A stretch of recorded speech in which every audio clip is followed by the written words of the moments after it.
Mom worked multiple jobs to raise me after my dad passed away, but now my wife is pregnant and has demanded I choose between her and my mom.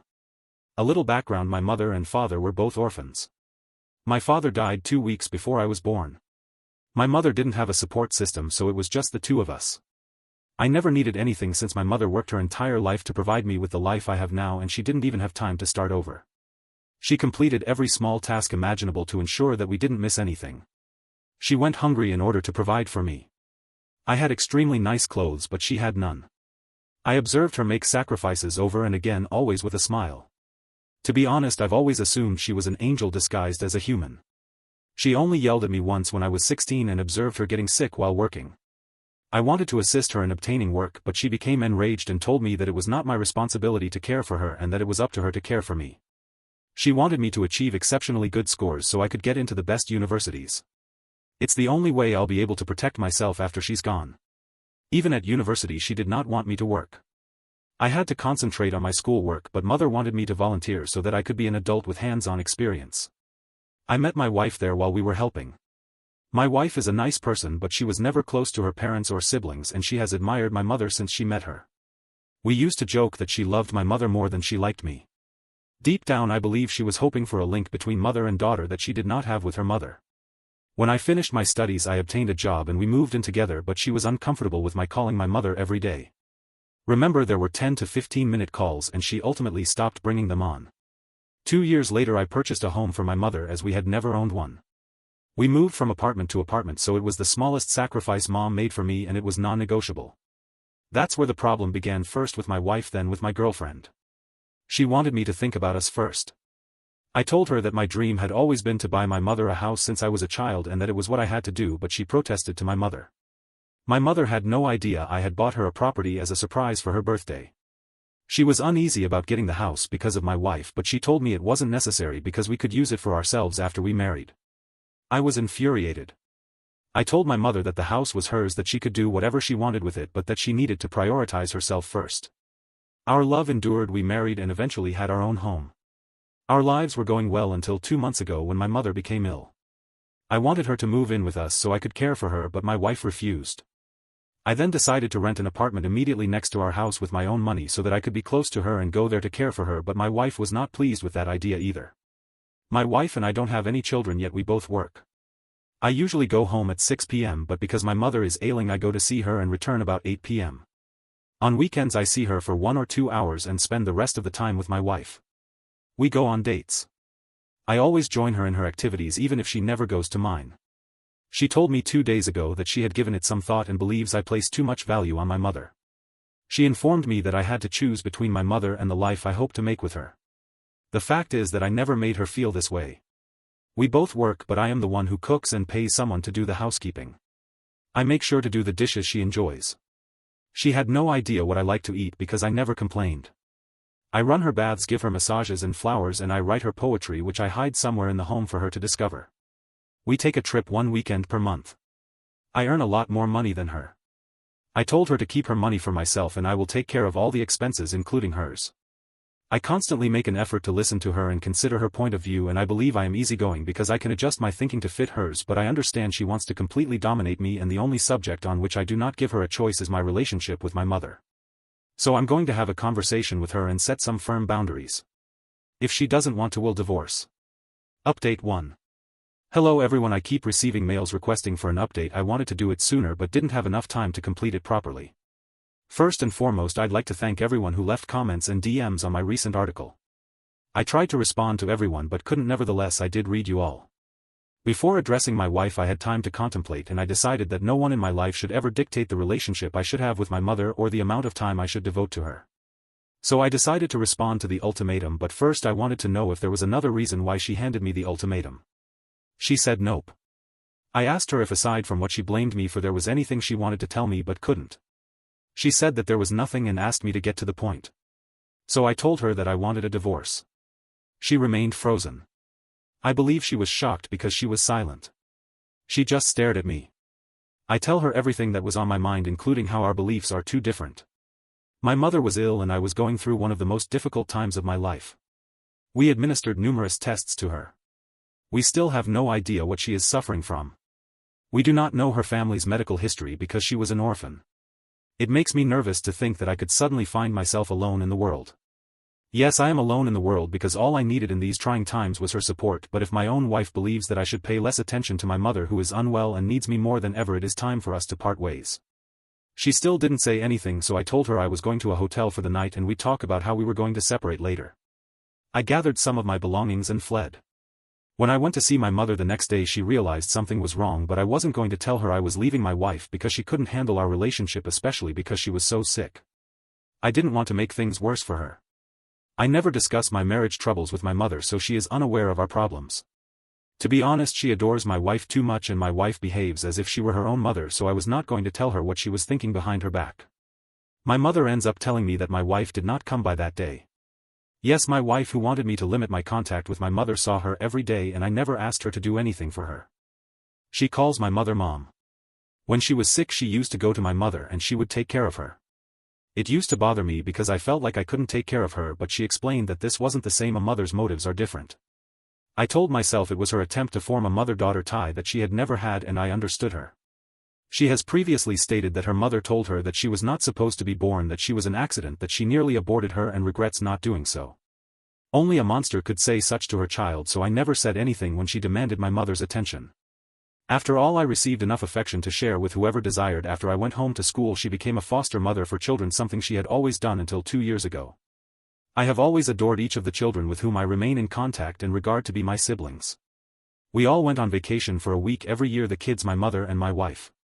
I typically take 2 months of vacation, 6 of which I devote to my wife, but the 2 weeks I devote to my mother and children are too much for my wife.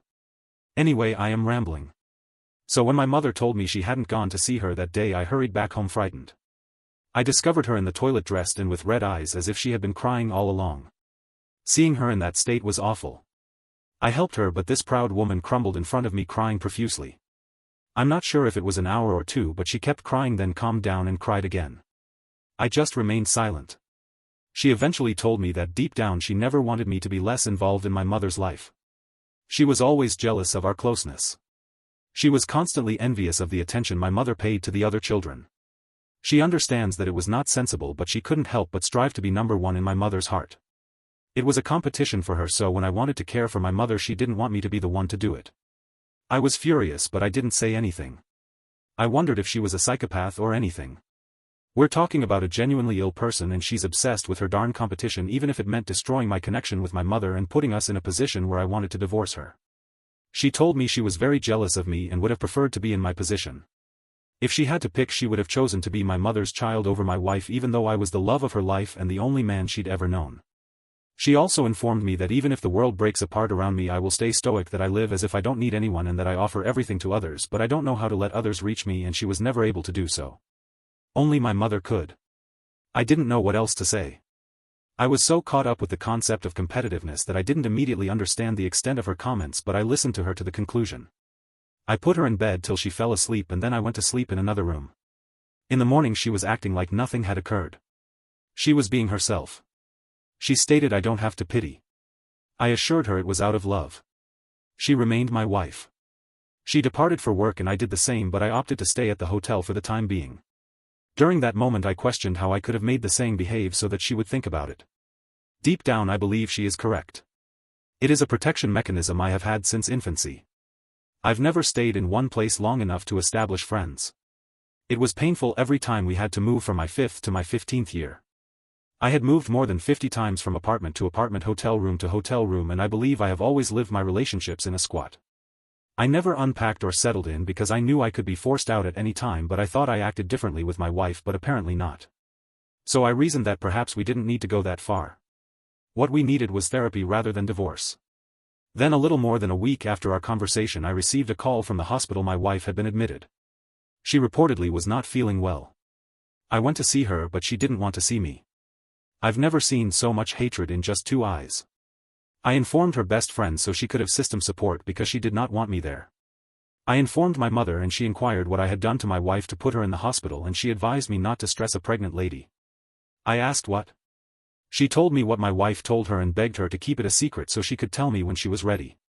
I'm not sure what was going through my head. Anger because it was my mother who told me, happiness at being a father for the first time, and complete astonishment at the odd circumstance. I went to tell my wife, but she looked at me angrily and told me she had lost the baby, which was my fault. In an instant I learned that my wife was pregnant but kept it a secret from me, that I was going to be a father, that we had lost the baby, and that she was accusing me of causing something I had no idea about. She asked me to go and I did. I always desired children from a young age. My wife preferred to focus on her work. I understood and agreed. I tried to persuade her for years but was unsuccessful. Now that she is pregnant, she doesn't tell me anything. She tells my mother about it and she claims I caused her miscarriage. She has now stated that she did not tell me anything because she wanted to ensure that I could handle all of the obligations I assigned to myself while also raising a child. I don't understand her, and I've admitted to harboring a strong dislike for her ever since. I can't look at her without feeling angry, and I don't want to hurt her with my words. I take care of her at home, but we do not communicate. I'm not going to stay with her, that's impossible. I began seeing a psychologist who advised me that patience was my best weapon, that I shouldn't base irreversible decisions on emotions that could be fleeting, and that I should take my time to see if there was anything to salvage. This is where I am. I'm not sure if I will do another update. I took days off to care for my wife and mother, but I'm miserable and want to go away from it all right now. In any event, thank you for sharing your thoughts on your first post, whether they were supportive or critical. Update 2. Hello everyone, it has been a while. I didn't want to post again after my last one, but even though it's been months, I continue to receive support and people wonder where I am in my life. So I believe I owe you at least one final update, because your comments and direct messages were quite helpful to me at a time when I needed them the most. I'm not sure whether it'll be long, but let's go. My wife was obviously pregnant after her miscarriage. I had to care for her because she couldn't do it alone. After what happened, all I could think of was rage and contempt, but as I previously stated, if something is fragile enough to break, you have no choice but to treat it tenderly. I didn't want her to break. I didn't want to abandon her in the most difficult time of her life, so I fulfilled my job as a husband despite everything. Her mental state deteriorated. She believed she was still pregnant and talked to herself. She became crazy one night, mistaking me for her father and believing that I was going to hurt her. I had to call the emergency room, and after an assessment, a psychiatrist urged me to have her admitted. That is what I did. She spent 6 weeks there. She was diagnosed with borderline personality disorder. Physicians assume she possibly has delusional condition and was severely mistreated as a child, but that's all they could tell me. She did not want to see anyone, particularly her relatives. She proposed that we connect by letters, so every time I went there I took her letter and dropped mine the next day. It's crazy. I get the sensation that in 2 months I got to know her better than I had in the previous 10 years, which reminded me of how nice a person she was despite her imperfections. She used to travel to help build schools, wells, and anything else that could benefit those living in poverty. She did more than just offer money. She also lent a hand. She's the type to help a foreigner who doesn't speak the language catch his train, even if it means missing her own. Honestly, she was like a gold mine full of resources and kindness. Although we had money, we used to like traveling on public transportation to recall when we were poor and to enjoy life simply because having each other was enough. We would go without money and dare one another to see how far we could reach. It was the best moment of our life. We were so close and in love that we thought nothing could separate us. What's changed since then? We attempted to sort it out in our letters to each other, and we talked about a variety of topics. I will not go into depth. She accepts responsibility for her faults just like I do. She fully accepts responsibility for the repercussions of her conduct. She apologized for how she treated me and acknowledged that the only conceivable outcome is a divorce. She needs to heal and improve herself. She stated she had a long way to go, which wasn't fair to me. She stated that given her situation I would not discuss a divorce with her. She would have to handle it herself. Some fights she must fight alone. Otherwise she will never be her finest self. She has no idea how long it will take, but if she arrives and I haven't moved on, she'll be pleased to start over with me. I've always believed in repairing broken objects rather than discarding them, but this doesn't apply to humans.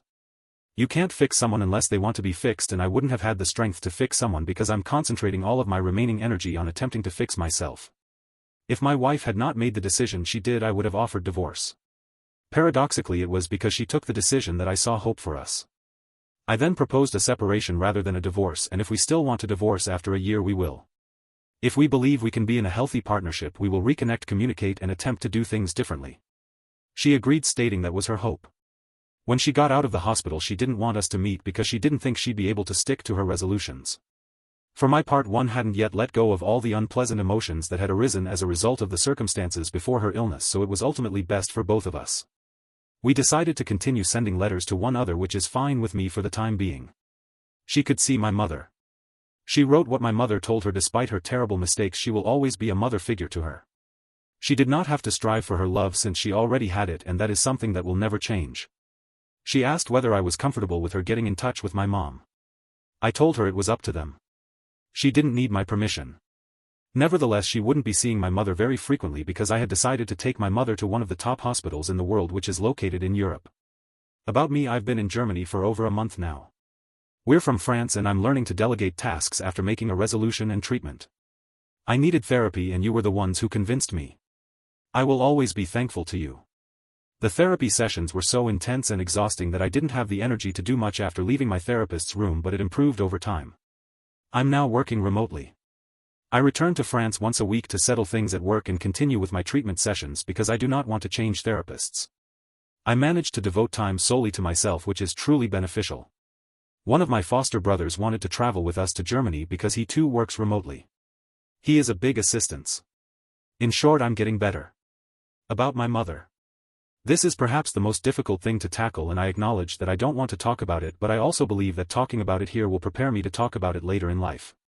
A few years ago we moved from apartment to apartment and hotel to hotel. This is one of the hardest periods of our lives. Because we were a single mother with a child, the state always provided us with a place to sleep. It wasn't stable because we had to change locations every time, but it was preferable to sleeping outdoors. My mother was and still is a stunningly attractive woman. She happened to receive sexual bids for an apartment right in front of my eyes. I'm not sure what she went through with my father, but she refused to be with anybody else because she believes that death does not end a meaningful relationship. There was an association that used to look after us by always providing us a place to stay the night. One of the guys in charge of finding us someplace to stay asked us to stay in his apartment while they looked for a better place for us because we were staying in an unsanitary motel. My mother didn't want to go, but I persuaded her to go since the prospect of sleeping warm in a good bed was all I could think about. But after we had supper at his house, he began making moves on my mother, who quickly stopped him. He told us it was either that or leave his house, so we left. We returned to the hotel, but our room had already been occupied. There was nothing we could do that day, so we decided to sleep outside. We were startled while sleeping by a gang of men who were attempting to RP my mother. They attacked me so hard that I was frightened to try to help my mother. Several other men who had apparently returned from a party heard the screams and rushed to our relief. The attackers fled. I always maintained that my mother was almost our pet, and I eventually believed it, but my mother was our pet right in front of my eyes. I finally admitted it. My mother had become our pet before my eyes and I was powerless to stop it. If we had thrown ourselves into each other's arms and cried together that day, things may have been different, but she stood up, took my arm and informed me that this spot was not safe and that we needed to look for a safer place. We never spoke about that day again. We continued with our lives as if nothing had happened. Things improved over time. She worked hard to ensure my success. She put all of her life's earnings in my project, and I now owe her the firm I founded. How did she endure the hell she'd been through? Since I accepted the fact that she was our pet, all I wanted to do was tell her about it, but it's not about me. She's the one who went through the hardest. I'd like to talk to her about it, but I'm not sure what good can come of it after so many years. That's all. As of today, her condition is improving and the future appears better than it did a few months before. So I believe that is all. This will be my final post. To everyone who has supported me during those difficult times, I thank you from the bottom of my heart and wish you the best in your lives. May what you have left to live be better than what you have already lived. Thank you for watching. For more videos like this, remember to like and subscribe.